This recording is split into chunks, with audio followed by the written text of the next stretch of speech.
Amis du jour, bonjour, c'est Mirac, comment ça va? Bienvenue aujourd'hui les amis, de retour pour une nouvelle vidéo. On va partir sur une petite vidéo configuration de la semaine à 1000 € les amis pour jouer en 1440p confortablement dans les jeux style compétitif à très haut taux de FPS et dans les jeux style solo narratif à jouer confortablement avec des paramètres graphiques au maximum. On va voir ça ensemble de toute façon dans la vidéo. Comme d'habitude, juste avant que la vidéo commence les gars, n'hésitez pas à vous abonner, c'est gratuit. Ça mange pas de pain et ça fait toujours plaisir. Pareil pour le plus haut des pouces bleus, je compte sur vous, la cloche des notifications, le commentaire. Pour 1000 €, n'hésite pas à me dire dans les commentaires ce que toi tu aurais mis le 16 février. Il faut se rappeler de ça. Le 16 février 2025, n'hésite pas toi à me dire ce que tu aurais mis dans cette petite configuration là. Bref, si jamais la configuration t'intéresse, n'hésite pas, les liens sont dans la description. Donc si tu veux te faire plaisir et me faire plaisir indirectement, n'hésite pas, les liens sont dans la description. N'hésitez pas aussi, pour ceux qui le peuvent, à devenir membre soutien. Vous avez toutes les vidéos en avant-première à chaque fois. Donc n'hésitez pas. Et on va pas perdre de temps les amis. Let's go! Et les petits potes, on commence directement comme d'habitude par le CPU, la base. Je suis parti sur ce petit Ryzen 5 7500F. Oui les amis, je suis parti sur une configuration en AM5. Je me suis dit, allez, 1000 €, ça doit être une configuration qui te permet de la tenir le plus longtemps possible, évolutive, j'ai envie de te dire, sur plateforme AM5. Toi-même, tu sais, même si les 9000 seraient intéressants pour toi, ou peut-être même le futur encore processeur, ça restera toujours côté AM5, donc tu n'auras pas besoin de changer ni ta carte mère, ni tes barrettes de RAM, etc., etc. Donc vraiment, c'est une configuration vraiment évolutif, donc tu peux y aller les yeux fermés. Le petit 7500F, encore une fois, pour ceux qui ne le connaissent pas, on peut dire que c'est un 7600 qui veut pas dire son nom, un 7600 sans partie graphique. Alors qu'est-ce que ça veut dire sans partie graphique aussi? Tout simplement, c'est en gros ton câble HDMI, ton DisplayPort, tu vois ce que je veux dire?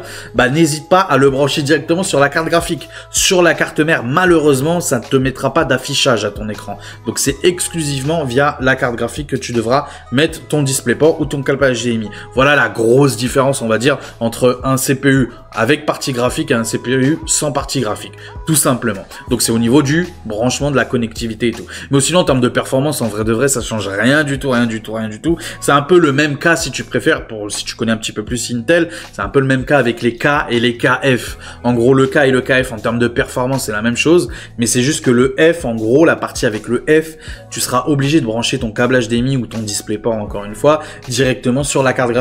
Et malheureusement, tu pourras pas le faire directement sur la carte mère, malheureusement. Donc voilà la petite différence, et c'est souvent un peu moins cher avec le F, et en vrai, c'est des économies assez faciles, j'ai envie de te dire, à faire. Donc ce petit 7500F, encore une fois, voilà, c'est un 7600 qui veut pas dire son nom. En termes de performance entre les deux, peut-être 1%, et encore je chipote, mais bref, sans chipoter, c'est vraiment la même chose. 174,75 €, très bon prix encore une fois. Encore une fois, on est sur une plateforme évolutive, donc ça sera très bon pour de la 1080p, pour de la 1440p, et même si dans un avenir assez lointain, on va dire ça comme ça, tu aurais envie de basculer sur de la 4K, tu pourras aussi te permettre avec ce CPU là de jouer en 4K assez facilement.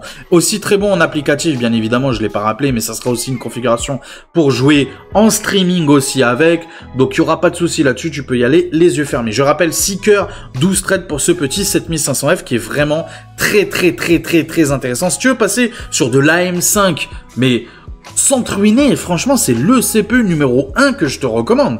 Vraiment, le numéro 1, c'est sans se ruiner, c'est un excellent, et je pèse mes mots, c'est vraiment un excellent CPU, donc tu peux y aller les yeux fermés. On continue avec la carte mère. Alors ouais, bon, j'avoue, je suis honnête avec toi. Normalement, habituellement, en carte mère, dans les bas budgets comme ça, je pars directement sur la Gigabyte B650 Eagle AX. Alors AX, c'est parce qu'il y a une partie Wi-Fi avec. Cette semaine, c'est compliqué. Cette carte mère-là, en Gigabyte B650 Eagle AX, monte à 150 €. Voilà. Je me suis dit, bon, au niveau du budget, c'est un peu serré. Je me suis fait plaisir quand même sur d'autres composants. Donc, je me suis dit, allez, on va économiser le Wi-Fi pour 10 balles. Donc, voilà la différence entre la B650 Eagle qui coûte 141,04 €, qui n'a pas de Wi-Fi, mais qui est excellente, encore une fois, pour ce 7500F. Et même si dans un avenir, encore une fois, assez lointain, tu veux basculer sur de la 9000, génération 9000 de chez Ryzen, ou pourquoi pas, je sais pas, ça va être laquelle, quel nom elle aura la prochaine, mais tu pourras aussi avec la prochaine. Donc, voilà, cette carte mère-là, elle est juste vraiment impeccable. impeccable, magnifique, y a rien à dire là-dessus. Qualitativement, on est vraiment très très bon rapport qualité-prix. Tu peux y aller les yeux fermés, c'est le genre de carte graphique, encore une fois, quand tu sais pas trop quoi prendre, mais tu veux de la qualité, mais pas cher, eh ben tu prends ça, tu te poses pas de questions, tu prends ça. Donc encore une fois, pour 10 balles de plus, t'as la Eagle AX, à toi de voir. Si t'as les moyens de faire, bon la configuration, je suis honnête avec toi, elle coûte 1023 €, je crois, hors frais de livraison, 1023 €, disons avec les frais de livraison, tu rajoutes 10 à 20 balles, on va dire ça comme ça en moyenne. Donc si tu peux rajouter 10 balles de plus pour le Wi-Fi, n'hésite pas, tant qu'à faire. Je te mettrai, quoi qu'il arrive, le lien dans la description de la carte mère en Wi-Fi, mais voilà, c'est 10 € de plus, tu le sauras au cas où, mais sinon c'est exactement en termes de performance, et c'est ça le plus important, c'est exactement la même chose. Au niveau du refroidissement du CPU, du coup, je suis parti sur ce petit ventirad, parce que c'est un petit CPU qui chauffe vraiment pas, qui est vraiment très très bon, 65 watts de TTP, encore une fois, je préfère le préciser. Donc je suis parti sur ce petit Thermalright. C'est vrai qu'on parle tout le temps des Arctic Freezer 36, je suis le premier à vous proposer assez souvent, et d'ailleurs, dans mon boîtier, c'est un Arctic Freezer 36, d'ailleurs, big up à Arctic qui me l'avait fourni. Ah, bisous à vous, pardon, et n'hésitez pas, hein.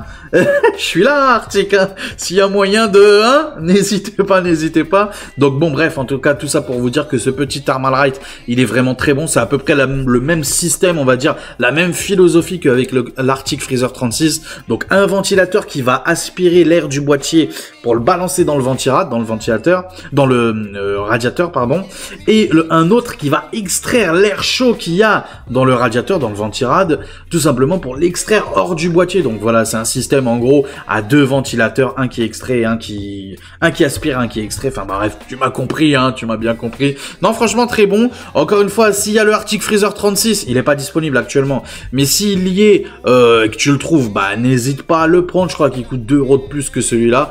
Pourquoi pas le Arctic Freezer 36, mais en vrai de vrai, bon, ça se vaut. C'est vrai que la technologie de chez Arctic, je l'aime beaucoup parce que, je sais pas si tu le vois, mais là, sur le Thermalright, c'est un peu à l'ancienne. Quand tu accroches ton ventilateur, tout simplement, à ton radiateur, tu vois, c'est une espèce de tige métallique, tu vois. Bon, c'est facile à mettre, en vrai de vrai, mais c'est chiant. Tu vois, c'est chiant, c'est chiant, tu vois ce que je veux dire. Alors que chez Arctic, c'est simple, en fait, c'est juste un truc à clipser, tout simplement. Donc c'est vrai que pour 2 € de plus, si tu trouves le Arctic Freezer 36, n'hésite pas, mais là, actuellement, il est pas disponible. C'est pour ça que je te propose celui-là. Donc je le répète, le Thermalright Assassin X 120 RSE+, bien évidemment compatible tout, AMD, Intel, etc., etc. 21,29 €, c'est vraiment pas cher, 4 caloducs, largement suffisant. On continue avec les barrettes de RAM, les amis, avec ce petit Crucial Pro. Donc 6000 MHz, c'est le 36, AMD Expo, Intel XMP, donc il y a tout ce qu'il faut où il faut. Tu te casses pas la tête, que tu es du Intel ou du AMD, tu sais que ça va marcher parfaitement. 6000 MHz en DDR5 pour 84,99 €, c'est un très bon prix, on peut y aller les yeux fermés. Ça, c'est des prix style Black Friday, très clairement. Des bonnes barrettes de RAM, pardon. Une très bonne marque Crucial Pro, tu peux y aller les yeux fermés. 6000 MHz, c'est le 36, c'est vraiment le minimum que je conseille, moi, personnellement, côté DDR5, voilà. J'irai pas au-dessus en termes de latence, en termes de CL. J'irai pas à CL 38, 40, etc., etc. CL36, c'est le maximum c'est le minimum que j'accepte moi personnellement dans mon boîtier actuellement. Pour vous dire les choses, dans mon boîtier, j'ai exactement les mêmes performances que ces barrettes de RAM là. 6000 MHz, CL36. Bon, moi, ils sont adressables RGB, celle-là, non. Mais bon, pour le prix 84 €, je vais pas chipoter. Moi, je les ai achetés à 100 €, je crois, lors du Black Friday. Tu vois, bon, il y a de l'RGB et tout, donc 20 balles de plus, tu m'auras bien compris. Donc 84,97 € sur Amazon.de. Pour ceux qui se posent la question, alors voilà, bon, là récemment encore, j'ai fait une commande sur Amazon Espagne, une commande sur Amazon DE, pas Italie, pas encore.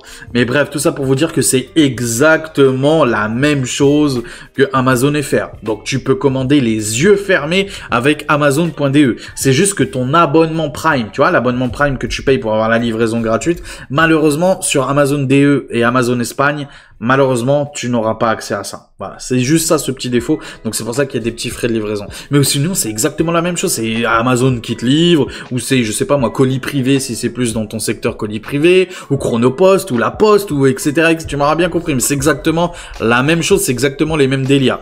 D'ailleurs, une fois, ça me fait penser à ça. Donc, la dernière fois, je commande un produit sur Amazon.de, ok?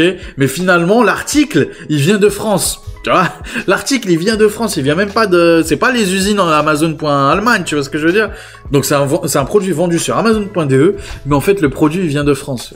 Hein, c'est ça, hein, c'est le capitalisme, hein, tu vois ce que je veux dire? C'est l'Union Européenne. Donc voilà, il faut y aller les yeux fermés avec Amazon DE, Espagne et Italie. Vous pouvez y aller les yeux fermés. C'est les trois que je conseille, en plus de Amazon.fr, bien évidemment.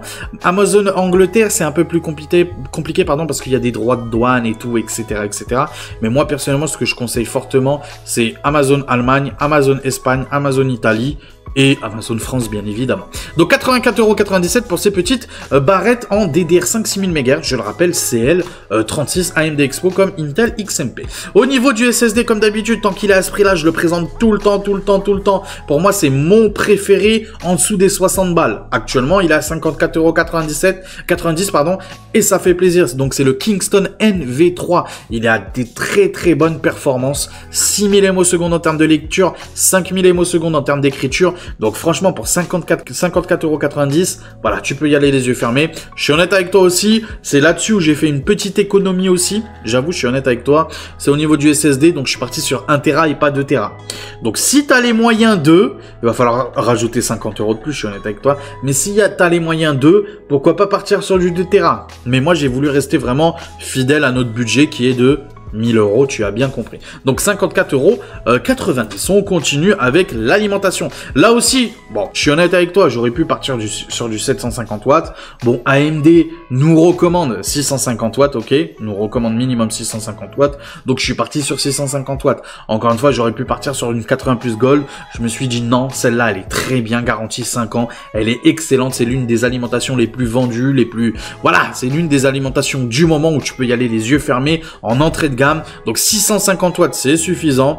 80 plus bronze, oui, certes, ok, d'accord. Non modulaire, oui, ok, d'accord. Voilà ces petits défauts, on va dire ça comme ça, si on peut appeler ça des défauts. Mais en même temps, 55,52 €, voilà, on pouvait pas non plus avoir, voilà, le beurre et l'argent du beurre, tu vois ce que je veux dire. Donc voilà, 55,52 € chez PC Componentes, qui, je le rappelle encore une fois, pour ceux qui connaîtraient pas PC Componentes, j'ai eu affaire à eux, donc il n'y a pas de souci là-dessus. Donc en gros, c'est les LDLC, le groupe LDLC espagnol, tout simplement. Bon, c'est pas LDLC, je t'ai pas dit que c'est LDLC, mais on peut faire le parallèle avec LDLC en France. Bah, PC Componentes, c'est la plus grosse boîte, si tu préfères, côté hardware en Espagne, donc tu peux y aller les yeux fermés. J'ai même eu affaire à leur SAV et tout, sans problème, par téléphone, en français en plus, même si c'est des Espagnols et tout, c'est en français. Donc vas-y, hein, fonce. 55,52 €, livraison gratuite, ça c'est bien, livraison gratuite, et les retours sont gratuits aussi. Donc c'est très intéressant. Non, franchement, encore une fois, PC Componentes, je valide à 100%. On continue avec le boîtier, toujours le même, quand c'est des budgets vraiment un peu serrés, mais qualitatifs quand même, hein. Deepcool CC 560, adressable RGB, 4 ventilateurs de fournis en 120 mm. Bien évidemment, les 4 sont fournis et adressables RGB. Il y a de la place, tu peux mettre des water cooling sur le top. Bref, c'est un excellent boîtier en termes de rapport qualité-prix. Pour moi, c'est l'un des meilleurs que je peux vous présenter en ATX en plus. Donc voilà, tu peux y aller les yeux fermés. En termes d'airflow, on est vraiment très bon. Donc voilà, il est beau, il est pas cher, il est efficace, il est très bon qualitativement. Pour ce prix, surtout à 59,99 €, franchement, celui-là, il se vendrait à 80 €. Moi, je dirais même pas que c'est un mauvais boîtier, hein. Franchement, il est vraiment très bon. Donc, 59,99 € encore une fois, chez Cdiscount, livraison gratuite, il me semble, chez Cdiscount. On continue avec Amazon.de et la carte graphique. Je suis parti sur celle-là. Alors, c'est vrai, pour ceux qui veulent du Intel, je le mettrai dans la description, vous inquiétez pas le lien. Pour ceux qui veulent du Intel, j'ai dit Intel. Pour ceux qui veulent du Nvidia, pardon, je le mettrai dans la description encore une fois. Mais il existe une 4060 Ti de chez Asus sur Amazon.de toujours à 416 € je crois, donc 15 balles de moins que cette RX 7700 XT. Mais toi-même tu sais, la RX 7700 XT démonte la 4060 Ti, donc franchement tu peux y aller les yeux fermés avec celle-là. Moi personnellement, je vous l'ai toujours dit, la 4060 Ti, je dis pas que c'est une mauvaise carte dans le sens ouais il faut pas l'acheter, elle pue la merde, vraiment vous allez avoir des problèmes avec. Non, c'est pas dans ce sens-là. Pourquoi je dis que c'est une mauvaise carte graphique? Tout simplement à cause de son prix. Pour moi, la 4060 Ti, encore plus aujourd'hui, déjà à sa sortie, mais encore plus aujourd'hui, pour moi c'est 350 € maximum, 349 € maximum. Malheureusement, là, actuellement, bon, donc c'est 416 € pardon, pour la 4060 Ti. Mais en termes de performance, allez, on va pas chipoter, ça se trouve c'est un peu plus, ça se trouve c'est un peu moins dans certains jeux et tout, mais on va dire qu'on est autour des 10-15% de moyenne de différence entre la 4060 Ti, sans chipoter, 8 Go, modèle 8 Go de VRAM, et cette petite RX 7700 XT. Tout ça pour vous dire que oui, il y a un monde quand même un petit peu entre la 4060 Ti et la RX 7700 XT. C'est pour ça que j'ai choisi la RX 7700 XT. Autre chose aussi, c'est une configuration en 1440p. Et c'est vrai que tu le sais peut-être pas, ou si tu le sais, toi-même tu sais. Voilà, hein. Bon, bref, tout ça pour vous dire que oui, quand tu montes en résolution, c'est vrai que la VRAM, c'est important. Il te faut de la VRAM. Plus tu montes en résolution, plus la VRAM est importante. Ok? Donc, je me suis dit, 8 Go de VRAM, 12 Go de VRAM. Voilà, déjà qu'en termes de performance, on est largement au-dessus sur la RX 7700 XT. Et le choix, il s'est fait tout naturellement. En plus, c'est un très bon modèle de chez Gigabyte, à 3 ventilateurs. C'est le même modèle que j'ai dans mon boîtier, donc je sais de quoi je parle. Très très bien refroidi, silencieuse, mais à mort, à mort, à mort. Donc franchement, tu peux y aller. Gigabyte, franchement, en termes de carte graphique, je connaissais pas avant d'avoir ma RX 7900 XT. Mais franchement, c'est bravo. Franchement, c'est chapeau parce qu'en plus, en termes de prix, c'est généralement eux, les pas trop chers, tu vois, qui jouent un peu le jeu du prix et tout, qui pensent un petit peu à nous. Donc, non, franchement, très bien. Encore une fois, cette petite RX 7700 XT, c'est pour jouer en 1440p sur certains, mais alors vraiment certains, les jeux vraiment, mais pas puissants, mais vraiment, voilà, tu pourras taquiner aussi la 4K. Voilà, tu pourras aussi légèrement sur certains jeux.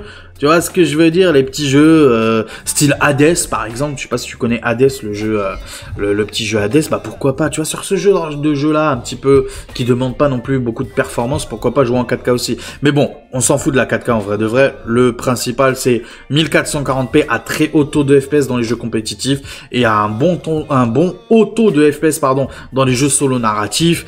Voilà, tu peux y aller les yeux fermés avec ça. Bien évidemment aussi compatible 1080p, en vrai de vrai, c'est pas un problème de compatibilité. Mais c'est juste que moi, pour ce prix-là, pour 1000 €, c'est vrai que j'estime que 1080p, c'est quand même un petit peu chouïa trop cher. Tu vois ce que je veux dire? Tu peux jouer très très bien en 1080p pour 700 balles. Je te dis un exemple, ou 800 balles. Tu vois, pas la peine d'aller taper les 1000 €. En 1440p, par contre, 1000 €, c'est vrai que tu joues bien. Tu joues bien. C'est vrai qu'il y a mieux aussi pour 1200, 1500 € en 1440p, mais 1000 €, je trouve que c'est le bon comprimé entre me faire plaisir et aussi penser à mon portefeuille. Donc voilà, c'est pour ça que j'ai choisi aussi cette petite carte graphique là qui est vraiment très bonne. Ça a sous-estimé un petit peu parce qu'on a souvent la 7800 XT. D'ailleurs, si tu peux te permettre de rajouter 60-70 € de plus 70 € de plus d'ailleurs, en moyenne pour avoir la 7800 XT, pourquoi pas la RX 7800 XT qui là vraiment avec 16 Go de VRAM, elle est déjà beaucoup plus puissante. Donc oui, c'est vrai que tu vas gagner. Si tu prends les 70 € de plus, tu peux te permettre d'économiser un tout petit peu plus pour aller chercher la RX 7800 XT. Mais bon, là, ce sera pas une config à 1000 €, ce sera plus une config à 1100 €, tu vois. Mais c'est sûr que tu joueras beaucoup mieux et tu vas la garder beaucoup plus longtemps, très clairement. Mais ou sinon, la RX 7700 XT est vraiment une excellente carte. Je le rappelle encore une fois, encodeur EV1 aussi. Encodeur EV1, donc pour tout ce qui est streaming, montage vidéo, etc. Franchement, elle est juste excellente. Je sais de quoi je parle encore une fois. J'ai une RX 7800 XT, 7900 XT, pardon.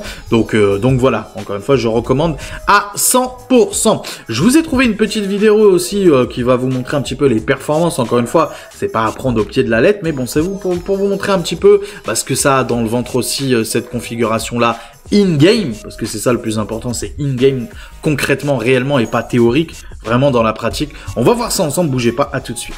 Et les petits potes, du coup, voici la vidéo que je vous ai trouvée. Alors, bien évidemment, c'est exactement la même configuration, donc Ryzen 5 7500F avec une petite RX 7700 XT en 1440p sur différents jeux. Donc là, par exemple, on est sur Forza Horizon 5.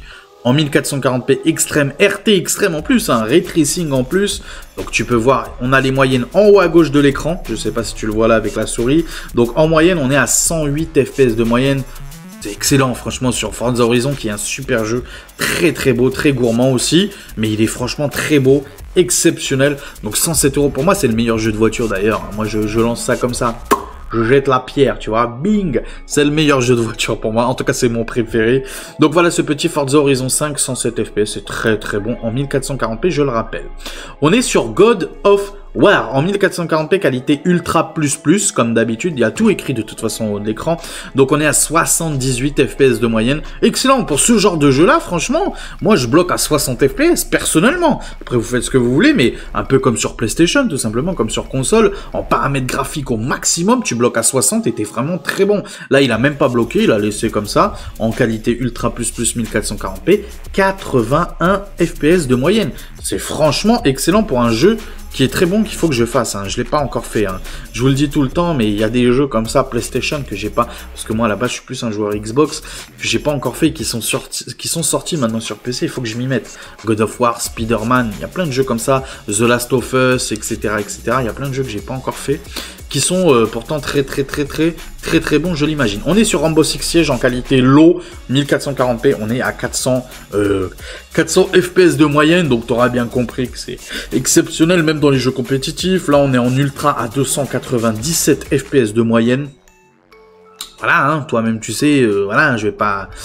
Voilà, c'est juste excellent. Là, on est sur Battlefield 2042, 137 FPS de moyenne en qualité low. Voilà, très bien. Et en qualité ultra, on est à 89 FPS. Bon, après les jeux compétitifs, encore une fois, moi, je te conseille personnellement de jouer en qualité low. Voilà, après toi tu fais ce que tu veux pour gagner un maximum de FPS, parce que faut être honnête, sur un jeu comme BF, comme Call of et tout, faut du FPS, donc tu mets en low, de toute façon en vrai de vrai, en qualité graphique, tu vas pas voir une différence. Regarde, là c'est magnifique alors que c'est en low. Personnellement, moi je trouve ça très beau que c'est en low, donc voilà, là on est sur CSGO, donc en very high, pareil, 217, 218, 219, 220 FPS de moyenne, donc c'est juste parfait en qualité ultra sur CSGO 2, sur CS2, pardon, CS2, pas CSGO, c'est CS2, pardon, là on est sur CS2 toujours en qualité low, on est à 248, 200, voilà. Bref, ça monte, ça continue à monter, donc c'est juste extraordinaire. On est sur Cyberpunk en qualité ultra, cette fois-ci, toujours 1440p, 64 FPS de moyenne. C'est excellent! Franchement, c'est juste excellent, c'est ce qu'on veut pour Cyberpunk. Qualité ultra, jouer en 60 FPS même. Oubliez les 3-4 FPS que vous gagnez, bloquez à 60 FPS, ça refroidira un petit peu, enfin ça demandera un petit peu moins à votre CPU et à votre GPU. D'ailleurs, vous pouvez voir aussi les températures. Bon, après voilà, on sait pas trop ce qu'il a mis en... Bon, la carte graphique, on sait, il y a écrit en bas, c'est une XFX. Voilà, XFX, très bon modèle, il n'y a pas de souci là-dessus. Et on sait que ça, on ne sait pas le refroidissement qu'il a utilisé. En tout cas là je le vois pas, non, on voit pas le refroidissement qu'il a utilisé, mais bon voilà, on voit que son CPU malgré tout 53 degrés, 52 degrés, c'est très bien. Là on est sur Dying Light 2 en qualité ultra à 85 FPS de moyenne, donc on voit que son CPU il chauffe vraiment pas, et son GPU 58, 59 degrés, franchement c'est très bien, c'est très bien. Donc voilà, encore une fois c'est la configuration pour moi parfaite pour jouer confortablement encore une fois dans les jeux solo narratifs et pour jouer à très haut taux de FPS dans les jeux compétitifs comme Fortnite à 319 FPS de moyenne en 1440p qualité low. Donc c'est ça qu'il faut pour Fortnite. Et là en qualité épique on est à 112 FPS de moyenne. Alors moi personnellement jamais je jouerais à Fortnite en qualité épique. D'ailleurs c'est le genre de jeu qui vraiment en termes de paramètres graphiques, en termes de beauté visuelle, entre l'épique et le low, vraiment c'est ça qui est bien aussi avec Fortnite. J'avoue ils sont très forts là-dessus, c'est que c'est très beau même en low. Donc voilà. On est sur GTA là par exemple, toujours 1440p ultra plus à 149 FPS. On voit qu'il active jamais le FSR, il nous parle jamais de FSR, donc voilà, dis-toi que même avec du FSR en qualité, en mode qualité par exemple, FSR qualité, c'est très bon. Moi j'aime beaucoup le FSR qualité, il n'y a pas de souci là-dessus. Donc voilà, là on est à 167 FPS de moyenne. Donc encore une fois, voilà, dans tous les jeux, là on est sur Spider-Man, c'est ça, Miles Morales, on est à 130 FPS de moyenne. Donc encore une fois, c'est la configuration que moi personnellement je recommande pour jouer en 1440p. Encore une fois, cette vidéo-là, enfin ce qu'on est en train de regarder là, faut pas non plus le prendre au pied de la lettre, bien évidemment. Mais dis-toi que c'est une petite tendance, une petite moyenne, voilà, tu sais que à peu près dans les jeux gourmands, très gourmands, modernes de nos jours, on est largement au-dessus des 60 FPS. Et dans les jeux style compétitif pardon et tout, il y a moyen d'aller taper les 144 assez facilement, voire plus, 165, 240, ça dépend les jeux, mais voilà, tu m'auras bien compris. Donc on va clôturer la vidéo ensemble comme d'habitude, bougez pas, à tout de suite. A few moments later. Et les petits potes, n'hésitez pas vous Et ça, c'est ça le plus important. Vous, à me dire ce que vous avez pensé de cette petite configuration à 1000 € qui, je le rappelle, est très bonne pour jouer en 1440p. Tu vas pouvoir geek dessus, streamer dessus, faire du montage vidéo dessus. Bref, tu vas pouvoir tout faire dessus. En plus, c'est une configuration, encore une fois, et ça me tenait à cœur. Vous savez qu'à chaque fois que je fais des configurations comme ça de la semaine, ce qui est le plus important pour moi, et ce qui rentre aussi en compte quand je parle de rapport performance-prix, parce que moi, c'est ça qui compte pour moi. Quand je vous propose des configurations, c'est vraiment le rapport performance-prix. Et le fait que ça soit une configuration évolutive, ça rentre aussi là-dedans. Le fait que, bon, bah voilà, je pars sur une AM5, donc tu te dis que, bon, potentiellement, dans un avenir lointain ou proche, à moyen ou long terme, tu vas pouvoir changer de CPU et tout, sans toucher à la carte mère, etc., etc. Donc voilà, ça me tenait à cœur. Donc c'est pour ça que j'ai choisi de partir sur de l'AM5. Et pareil pour la carte graphique, entre la 4060 Ti, qui certes, c'est du Nvidia, certes, le DLSS, c'est vrai que c'est bien le DLSS. Moi aussi, je préfère le DLSS par rapport au FSR. C'est vrai que niveau streaming et tout, c'est vrai que Nvidia, c'est mieux. On a le Nvidia Broadcast aussi et tout, qui aide vraiment le côté streaming. Donc ça, c'est sûr, il n'y a pas de souci là-dessus. Mais malgré tout ça, je préfère largement la RX 7700 XT, qui offre plein de choses. C'est vrai que pas aussi poussé, surtout niveau streaming, que Nvidia, mais ça suffit largement. Tu vas pouvoir stream aussi avec l'AMD, tu vas pouvoir aussi faire du montage vidéo avec l'AMD, et tu vas surtout pouvoir jouer dans d'excellentes conditions, encore plus que côté Nvidia, pardon. Donc oui, c'est pour ça que j'ai choisi cette plateforme-là. Donc n'hésite pas, toi, à me dire dans les commentaires si, tout simplement, si cette configuration-là te plaît, si la vidéo, bien évidemment, aussi t'a plu. N'hésite pas, si la vidéo t'a plu, à t'abonner, c'est totalement gratuit. Et ça mange pas de pain. Pareil pour le plus beau des pouces bleus, je compte sur toi. La cloche des notifications aussi, n'hésite pas, il faut pas l'oublier, cette petite cloche. N'hésite pas aussi à devenir membre soutien si ça t'intéresse, à avoir les vidéos en avant-première et à soutenir concrètement, directement la chaîne. Donc n'hésite pas. On se retrouve très vite pour une prochaine vidéo, sûrement la vidéo bon plan de la semaine. On se retrouve très vite. Prenez soin de vous, la suite. Et au prochain numéro. Allez, ciao tout le monde. Ciao.